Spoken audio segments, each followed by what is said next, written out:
Hello everyone, welcome to my YouTube channel. I hope आप सब ठीक होंगे। So our new topic is teaching models under subject learning and teaching. Teaching model होते क्या हैं, सबसे पहले तो ये जान लेना ज़रूरी है। उसके बाद हम डिस्कस करेंगे कुछ मॉडल्स को। बेसिकली आज एक ही मॉडल को डिस्कस करेंगे, नेक्स्ट वीडियो में हम नेक्स्ट मॉडल्स को डिस्कस करेंगे। टीचिंग मॉडल्स को अगर हम डिफ़ाइन करें तो टीचिंग मॉडल्स को हम डिफ़ाइन क्या कर सकते हैं? पैटर्न ऑफ समथिंग, ठीक है। मॉडल्स क्या होते हैं कि जब हम स्कूल में एज अ टीचर स्टूडेंट्स को पढ़ाते हैं तो हम उनको मॉडल्स के थ्रू पढ़ाते हैं। चार्ट्स होते हैं, पिक्चर्स होती हैं। तो ये होता क्या है, एक पैटर्न होता है, ठीक है। किस चीज़ का, जो कोर्स आपको पढ़ाना है उस चीज़ का पैटर्न होता है जिसको आप यूज़ करते हो एज एन एग्जाम्पल बच्चों को इंस्ट्रक्शन देने के लिए, उनको पढ़ाने के लिए, ठीक है। तो टीचिंग मॉडल को हम डिफाइन कैसे कर सकते हैं? Pattern of something used to shape curriculum, ठीक है। इसको हम एज एन एग्जाम्पल भी यूज़ कर सकते हैं। किस लिए? डिज़ाइन करने के लिए इंस्ट्रक्शन मटेरियल्स। तो अगर हम बेसिक से बात करें तो टीचिंग मॉडल वो पैटर्न होता है टीचिंग का जिसको हम यूज़ कर सकते हैं बच्चों को इंस्ट्रक्शन प्रोवाइड करने में और करिकुलम को शेप करने में कि किस तरीके से कोई कोर्स डिज़ाइन होगा। कैरेक्टरिस्टिक्स क्या है टीचिंग मॉडल्स की? कैरेक्टरिस्टिक्स की अगर हम बात करें तो हर एक टीचिंग मॉडल का एक बेसिक एजम्पशन होता है। जब हम मॉडल्स को फर्दर स्टडी करेंगे तब हम पता लगाएंगे। हर एक टीचिंग मॉडल एक कुछ ना कुछ एज्यूम करके आगे बढ़ता है कि इस मॉडल का ये एजम्पशन हो सकता है, तो वो एवरी मॉडल के लिए होता है, ठीक है।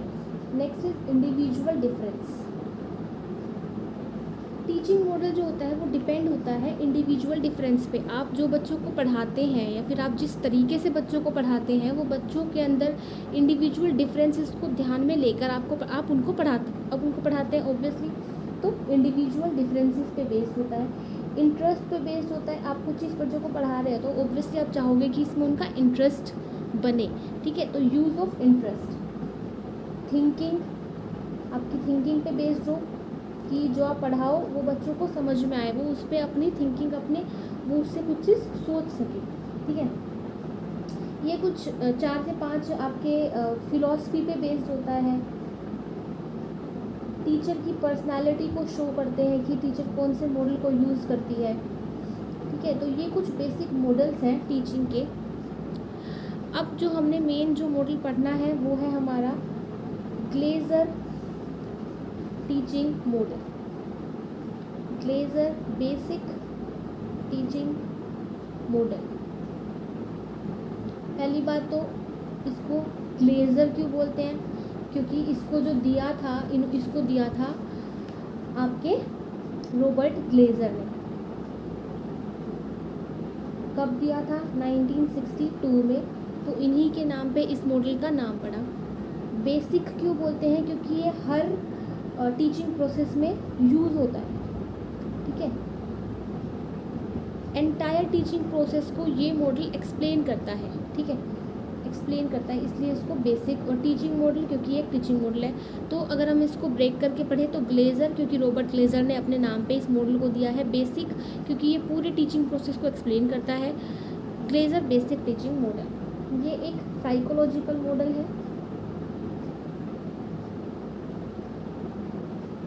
ठीक है, जो कि लर्निंग और टीचिंग के रिलेशनशिप को इस्टेब्लिश करता है। नाउ एजम्पशन जो मैंने पहले बताई थी, इस मॉडल की क्या एजम्पशन है? इस मॉडल की 2 एजम्पशन होती है। पहला तो ये कि जो हम बच्चे को लेसन पढ़ा रहे हैं उस बच्चे को उसकी पहले से कुछ ना कुछ नॉलेज होगी, ये हम एज्यूम करके चलते हैं, ठीक है। तो पहली एजम्पशन क्या होगी? That every lesson assumes some knowledge on the part of learner. मतलब जो लर्नर है उसको लेसन की कुछ ना कुछ प्रीवियस नॉलेज होगी, ऐसा हम एज्यूम करते हैं इसके अंदर, ठीक है। दूसरा ये कि जो टीचर होती है वो गाइड करती है किसको, लर्नर को, from entry behaviour to terminal behaviour. अब ये चीज़ एक बार समझ लेते हैं।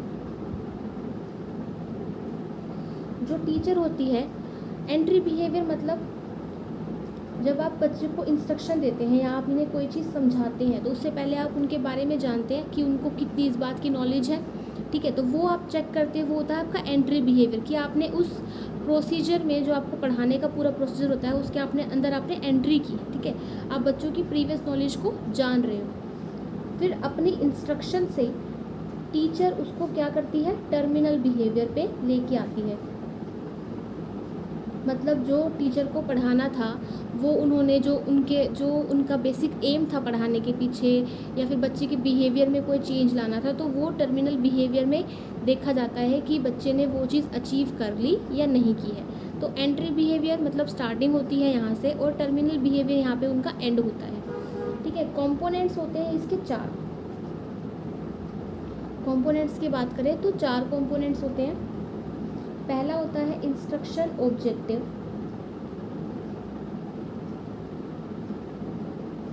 नेक्स्ट होता है एंट्री बिहेवियर,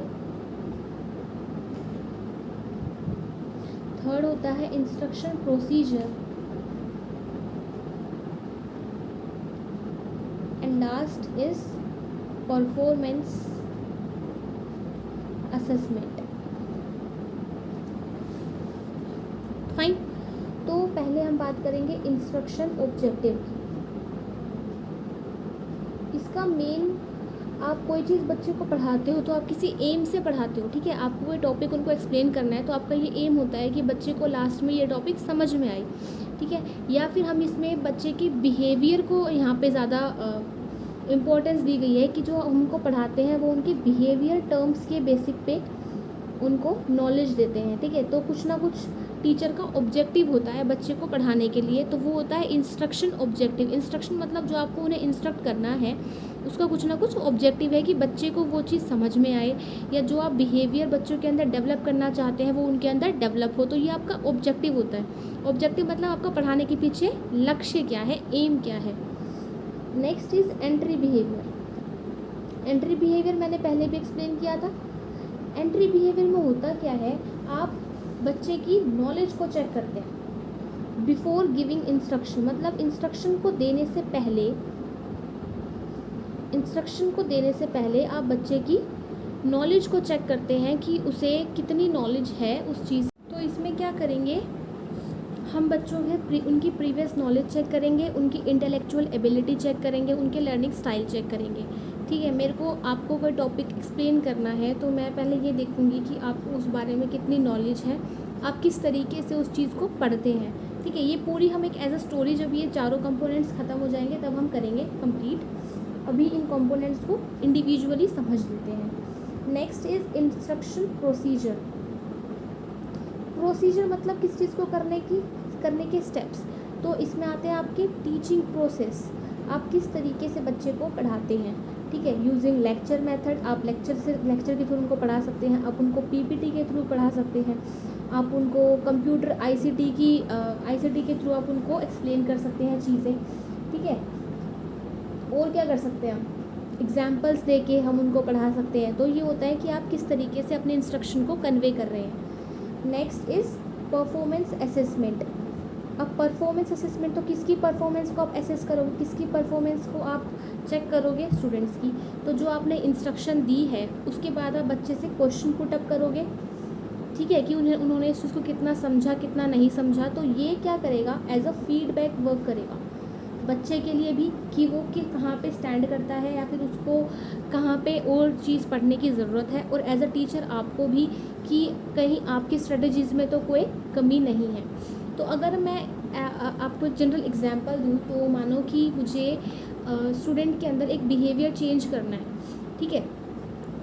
मुझे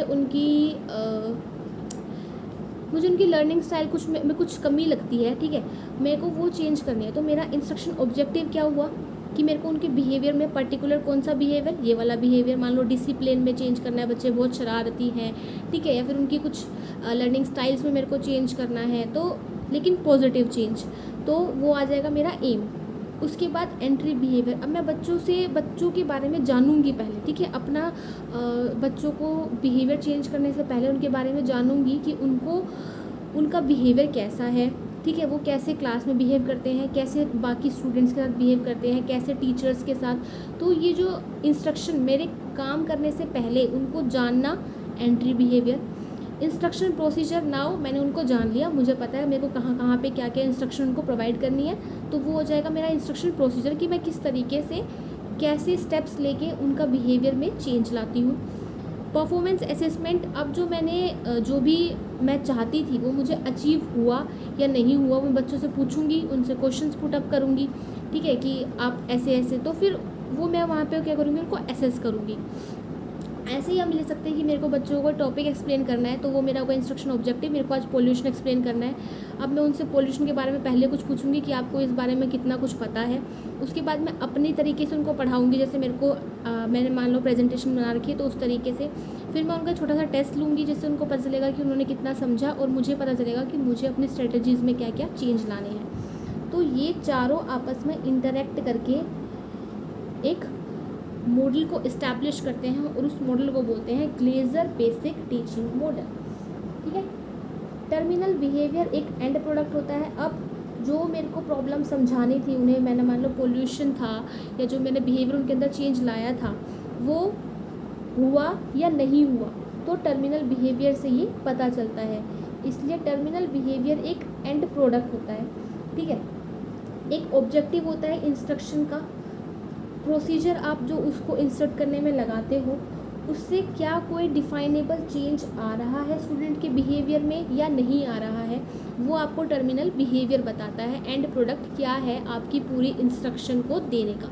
so this is Glazer basic teaching model. Concept attainment model हम नेक्स्ट वीडियो में कवर करेंगे। तो आई होप आपको इतना समझ में आया होगा ग्लेजर टीचिंग मॉडल के बारे में, और टीचिंग मॉडल क्या होते हैं, उसकी बेसिक कैरेक्टरिस्टिक्स क्या हैं। So thank you.